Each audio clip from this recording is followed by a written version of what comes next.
So, Wow. I know. Like tomorrow we're probably gonna meet my dog. Wow.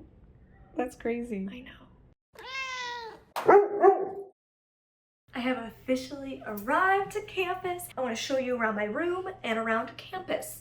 So my mom is the room next to me. They, like I said, assigned rooms. It's super nice and comfy in here, and assigned a bathroom. My mom and I are sharing a bathroom, and then each kind of cohort shares a bathroom. They're separating us for dinner because it reduces the numbers that are all eating at the same time, and because we're the only English speakers, it didn't matter anyways if we were with them, since we wouldn't be able to really communicate.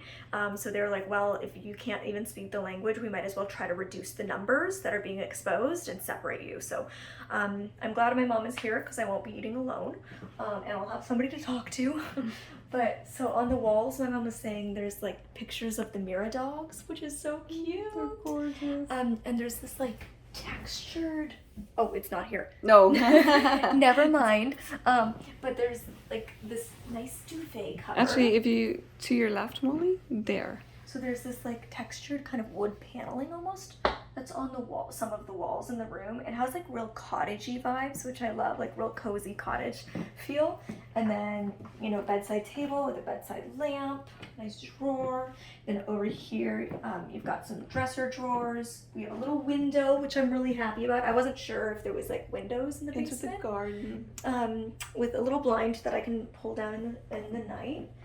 So dresser drawers, so I'm going to unpack tonight. And then over here there's a desk with a chair and some products for the dog, as well as to clean. So they just ask that you like clean surfaces that you're touching. I think particularly because like a few different people will share bathrooms. So like one bathroom has 3 people, one bathroom has 2 people, one bathroom has 3, one has 2. Because my mom and I are 2 sharing, and you know, we're together anyways, we probably won't have to clean between each use. But because some people are sharing, they're asking everyone to kind of clean between each use. And then yeah, some dog products. Are the dog bowls in here yet? Probably not. No. Because no doggies Yeah, yet. because no dog yet. There's a garbage that I just found. And a place for hanging clothes over here. Light. And then at the base of the bed, there is, yeah, a place to like hang your clothes. Is there any hangers? No, I don't see I'll have hangers. to ask for some hangers. Yeah. There's An extra blanket. And oh, Sheets. some extra sheets. Yep. And some like kind of cubbies to store things. Oh, this is like a little bath mat. And then yeah, more of the wood paneling over here. So that's the room. All of them look the same, so I won't bother showing you my mom's. But yeah, this is the room, and I think we're just gonna go on a walk and explore campus because dinner isn't until 5:30, and it's about like 3:30 right now. So we have some time to wander. So I just exited the basement door at the end of the hallway, and I'm coming up this staircase, and this is the puppy pee area. So this is where we bring our guide dogs to relieve themselves. Both poop and pee, they are trained to go on concrete, not grass, which is why we have like a concrete pit here. And the reason they're trained to go on concrete instead of grass is because it's easier to find when you're just feeling on the concrete with the bag than in the grass. And also because if somebody lives in a city, like myself, you don't always have access to grass for the dog, so it's good to have them used to going on concrete. So then, you're gonna circle around here. They have a few different areas to campus. So they have their wheelchair training facility, which is down across from the kennel. And the wheelchair facility is obviously specially built to be fully wheelchair accessible. So the wheelchair facility is where obviously they do all the mobility guide dog training classes. Sometimes there's mobility classes training at the same time as blind, just depends.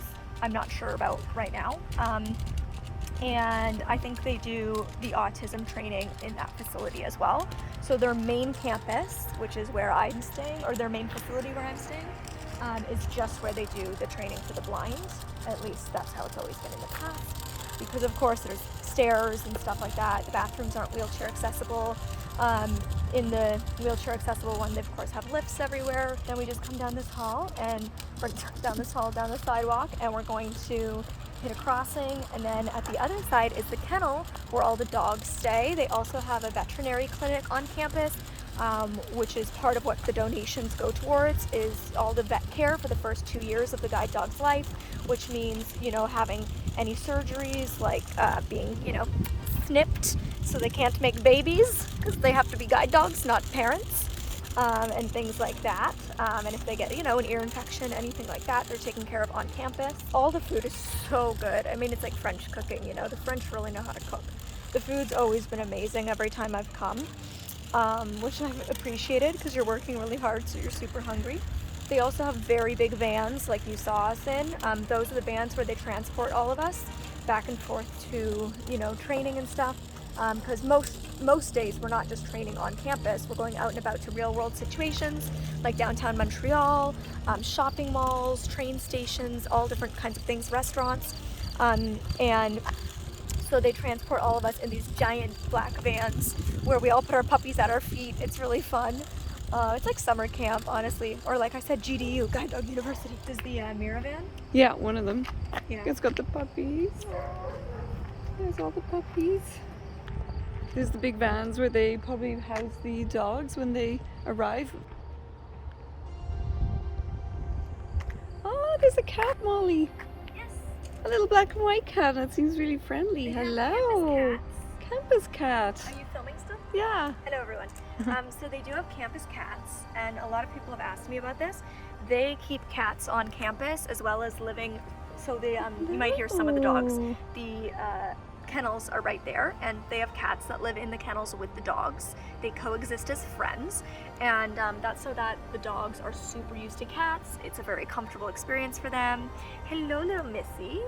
So yes, this is one of the campus cats. Oh. I don't know what your name is, but it's nice to meet. Oh, she's rubbing against me. She's so friendly. Oh, hi. Hello. That's a little bit of lavender. A little bit of lavender in my life. Oh, Lord. You're very sweet. She's really friendly. Oh, she's purring. Oh, My lavender would never. I know. Lavender's not quite as friendly. No, lavender's not very friendly. Not gonna lie to you guys, she's not very friendly. Oh. You're very sweet. Oh my God. She's like, what's this thing? It's the type of cat we need. A very friendly sorry, cat. this is what I was expecting when I got a cat. I love my lavender, don't worry. Yeah. And she's the color of the dogs, black and white. Oh my God, so cute. Oh, but we will hopefully see you around some more, huh? So yes, they do have campus cats. They also have a private park. I don't think you ever went to the private park. No, I did. It's beautiful. Did you? Yeah, it's Yeah. a very beautiful park. We're like in the middle of nowhere. It's like cottage country or like farm country. Which feels so good, doesn't it? Yeah, this was actually like a converted farm that they took over, and so I really love it because you're just like out in nature. You know, you're really out there with nature, which is beautiful. So let's go walk around the kennel. It's kind of crazy. I'm not gonna, you know. So the kennel is like, the dogs have access to both indoor and outdoor in their kennels. So they have a very large indoor area with like, I think there's like wood chips on the ground and stuff. And they can see out from inside. And then they have dog doors where they go out so they can have access to outdoors and they can see out that side of the kennel. So it was really we'll walk by it, but when you walk by the dogs, they all go crazy because they get excited. So you'll hear a lot of dog barking when we walk by the open side of the kennel. Okay. Bye, kitty bitty. Hi, kitty. Oh, I think she's going to come. Are you going to come with us? You gonna come with? Yeah, I want to go see the puppies. Come on, let's go. You'll notice when we walk around this kennel, there's like breaks in the sidewalk that simulate crosswalks, and so this is for training purposes. So they can train the dog around campus, and they can also do some training with us around campus with simulation crosswalks instead of real crosswalks. That way we don't always have to be going out to the cities or little towns around us. So that's why they purposefully trained or created the space to be like that. And then you'll see we have wheelchair access into the kennel because the wheelchair people, like people for wheelchair training, come to the same kennel that people for the, you know, blind guide dog training do. So, oh, I get so excited to see the puppies. This here is for grate training, to train the dogs to be comfortable walking over grates. because they don't want a dog to walk around a grate, because that could mean they're walking you into danger to get around a grate because they don't want their paws on it. So they put this grate here to do grate training with the dogs. They'll also sometimes create puddles to train the dogs to walk through water in case it's raining. They don't want the dogs, again, like going around a puddle. My mom was saying all these bricks have people's names on it, so we're assuming these are people who have donated. So who knows, maybe the Killer Bee Club will eventually get its own brick, you know? That'd be cool. I don't know if the park will be unlocked or not. We'll have to see. Let's see. Yep. There's a lock in it. I can't take you guys in, but maybe my mom can show you a bit. Well, I'm sure we'll be able to go in sometime this week to show you guys. It's so nice. We do training in there, so the training that we often do in there is like path training. So they have all these different winding paths, and it simulates, you know, like any park or public place where you're going to have to follow a specific path. That's what we do training on in there. Okay, so it's a few days later, but I managed to get into the park. We will be actually doing some work here in a few days. This is a park that they use on campus for recall, which is where you let the guide dog off harness, you let them kind of run free, and then you practice calling their name back to you and like how quick they come. That's what you're working on here, and also working on the path work. But I wanted to show you a little bit. So my mom's taking some B-roll that you see here for the sighted folk watching, but I also want to show you these really special stones. They're hoping to fill all of the paths with these stones. So I'm standing on some right now. These have different dogs' names on them. Some of them are just personal family pets, and then some of them are previous working guides from here. And the ones that have the numbers beside them are guides that worked, and it's the year that they were born. So yeah, it's super cute, and it's actually all tactile, so touching it with my hand here, I can actually feel the name engraved here, and I can feel a paw print above it. And then out front, they also have stones with donors' names, so you can pay a certain amount of money. It's $500 per stone, and you best believe that we are going to get a Killer Bee stone out there in honor of all of you guys and all the hard work you've done fundraising. Again, the GoFundMe is still up, linked below. We are now working towards our second guide dog. 40,000 has gone to fund our first one. We're at 55,000 total, which means we're already 15,000 into guide dog number 2. So in honor of all of you guys, I'm going to purchase a stone out there for the Killer Bee Club. So thank you guys so much. And then I'm also going to purchase 2 stones here for Gypsy and for Gallop. So yeah, it's beautiful. Sorry for the wind, but what you're looking at right now, for those folks who can see, is the veterinarian clinic on campus. This is where they have all of the newborn puppies housed. This is where they do all of the vet checks for all the dogs, and this is where they bring all the dogs for the vet. That's it, Molly. You don't need to explain more. And we have the administration building next door, which is also where they do the autism assistance program. And then beside that is the facility for the mobility program. So that is the accessible building where all of the mobility dogs get trained, and that's where the residents stay for that program.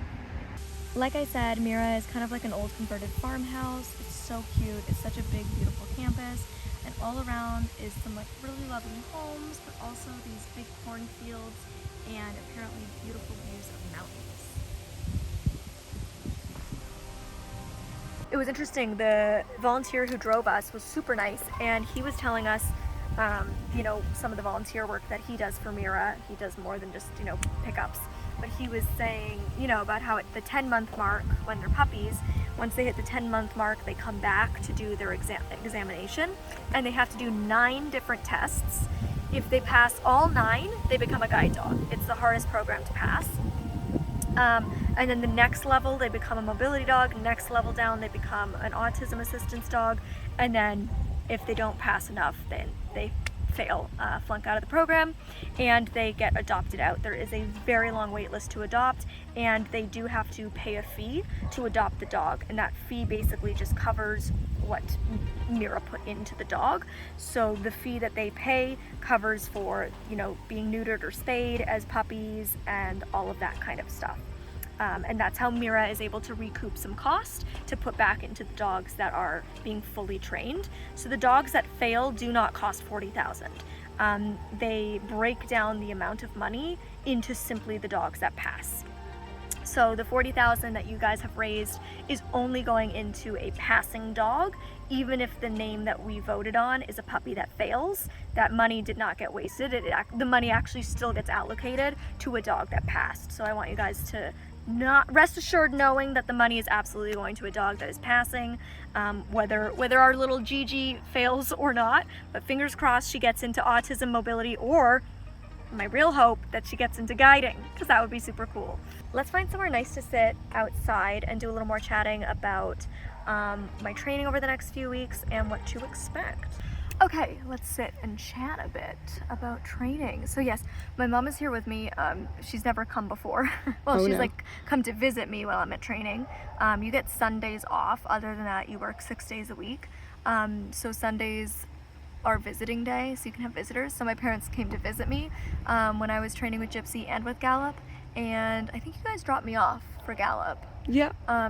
Only drop-offs. Yeah, but so she's been here, but she's never come for training. Generally, you know, you don't bring your parent to training with you. But last time I was here for training getting Gallop, I actually filmed a documentary about the experience called A New Friend in Sight for AMI TV. If I can find it online, I'll link it below in case you want to watch it. And for that, you know, I had a full production crew with me producing that documentary. So similar to that experience, I'm wanting to document this and share it with you guys, not for TV this time, but for social media. You know, at the end of the day, my mom is my personal private production crew. So instead of having 3 or 4 people come and produce a documentary, I just have my mom here with me. Now, if I hired a videographer that was not my mom, that videographer would have been coming with me, not my mom. So essentially my mom is not here as my mom, she is here as my videographer to help me produce the content. Now I thought about producing it fully on my own, and I considered that, but at the end of the day, I'm here to focus on training, and that's a full-time job. And if I was trying to produce content myself and film it all on my own, it would be taking away from the time that I had to train and bond with my dog. And I also wouldn't be able to get as good footage because me holding a camera and working a harness is only getting one very specific angle versus my mom being able to document it gets, you know, a much more full picture of the experience and allows me to fully focus my emotions and my energy and time and brain power on training, which is what's most important. And Mira is really passionate about educating the public on guide dog training and so appreciative of you guys doing so much fundraising. We're actually at $55,000 now for Mira, so we're already $15,000 into training a second guide dog, which is absolutely incredible. The fundraising merch is still on sale, linked below. The GoFundMe will be linked below as well. And so they're so appreciative of what you guys are doing, and they see the value in being able to share with you what the training experience is really like, not only to educate able-bodied people, but to educate other blind people who are interested in getting a guide dog and never have. So we discussed it, and just like they were happy to have a production crew document it for a documentary last time, they were happy to have my mom here to document it for my social media. Here we're looking at the beautiful kitchen at Mira and a clip of some of the common areas and dining area.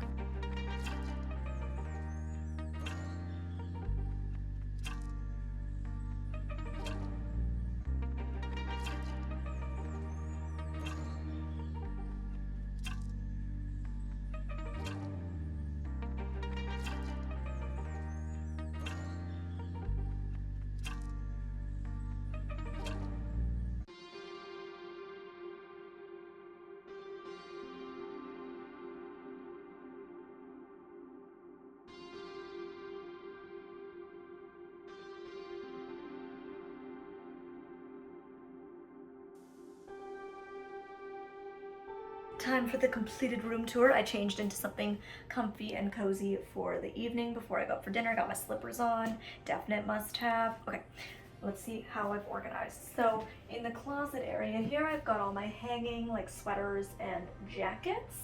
I think it's so funny. Oh wait, that's the wrong sweater. Where? There.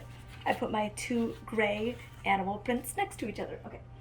Then here, I put the stuff that wasn't there up on top of the drawers or the shelves, and then I put all of my training bags and my cane up here.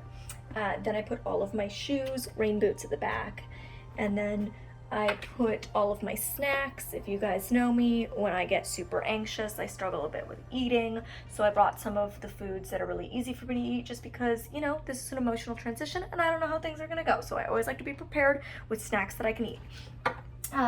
Then down here I have what is my laundry bag. So this is where I'll put all of my dirty laundry. Then down here, I will not open it because it's socks, underwear, and bras. My Crocs, because these are what I'll wear when I'm just taking the dog out to the bathroom. Because obviously I don't want to wear my slippers, but I also don't want to have to lace up runners. Bedside drawer is filled with bedside drawer things.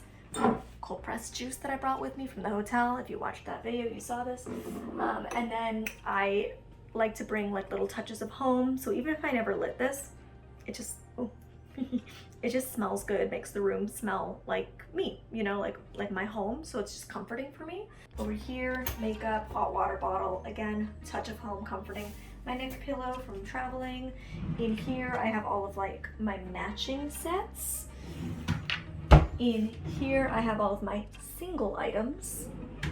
And then in here, I have all of my other like skincare, hair care, bathroom products, which I might just leave some of them in my bathroom since it's just my mom and I sharing that one.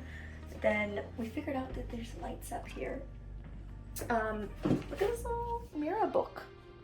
It's like a little, if you don't read French, you're not gonna know what it says, but I thought that was cute. I can read it. I know a little French. Look at you. And then obviously the same dog products plugged in my laptop. And then behind here, I just have my towel, because they don't have towels here. And then my hair towel, which was nice to have because it saved room. And then they do have laundry machines down here. And then hopefully at some point I can show you guys the like common space upstairs. But I am going to go eat my first meal. Why, hello there. Hello. How you doing? I am good. Dinner was amazing. Just like I remember the food being here. I'm not sure how other guide dog schools do it, but everything at Mira is homemade from scratch, including homemade desserts. It was amazing. It was delicious.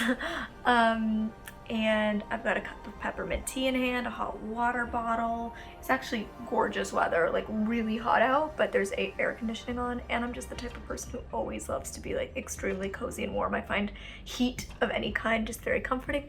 And I'm wearing my doggy onesie.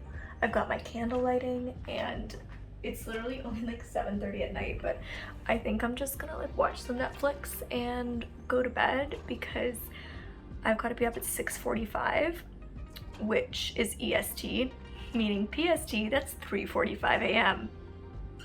So that's gonna be rough. First day of training tomorrow, big day. I want to go in with energy.